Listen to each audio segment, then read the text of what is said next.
वक्फ board आखिर ये होती क्या है और ये इतनी ज़्यादा न्यूज़ में क्यों छाई हुई है?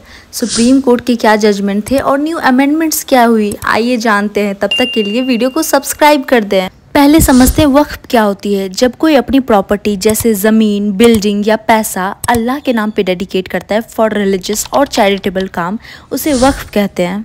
मतलब ये प्रॉपर्टी अब हमेशा के लिए कम्युनिटी के लिए है, लाइक मस्जिद, कब्रिस्तान, स्कूल या गरीबों के लिए हॉस्पिटल। और एक बार अगर वक्फ बन गई तो उसे कोई बेच नहीं सकता, ना ही मॉल बना सकता है। और सुनो, इंडिया में वक्फ प्रॉपर्टी का स्केल देखो, लगभग 8.7 लाख प्रॉपर्टी, 38 लाख एकड़ जमीन और 1.2 लाख करोड़ रुपए। रेलवे और आर्म फोर्स के बाद वक्फ है तीसरे नंबर पे सबसे बड़ा प्रॉपर्टी होल्डर। अब वक्फ बोर्ड क्या होती है? ये एक लीगल बॉडी है जो हर स्टेट में वक्फ प्रॉपर्टी को मैनेज करता है under the Waqf act 1955।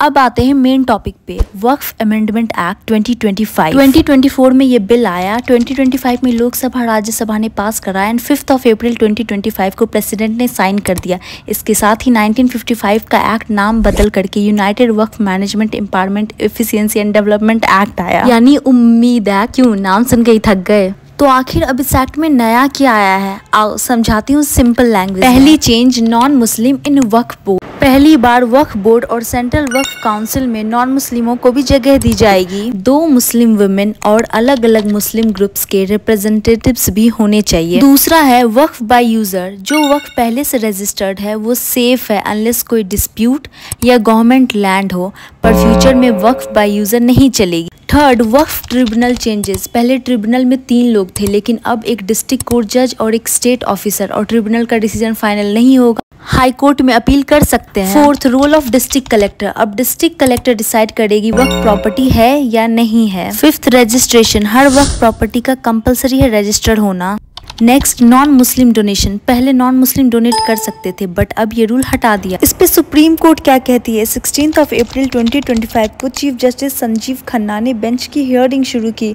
Non Muslim issue पे कोर्ट ने कहा, अगर वक्फ बोर्ड पे नॉन मुस्लिम हो सकते हैं तो हिंदू इंडोरमेंट बोर्ड पे नॉन हिंदू क्यों नहीं हो सकते?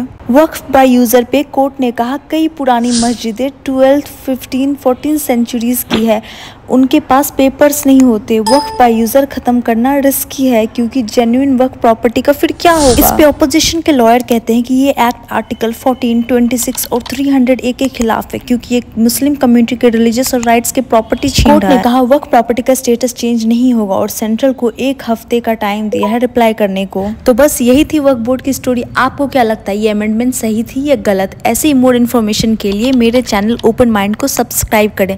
तब तक के लिए स्टे ट्यून। Good bye.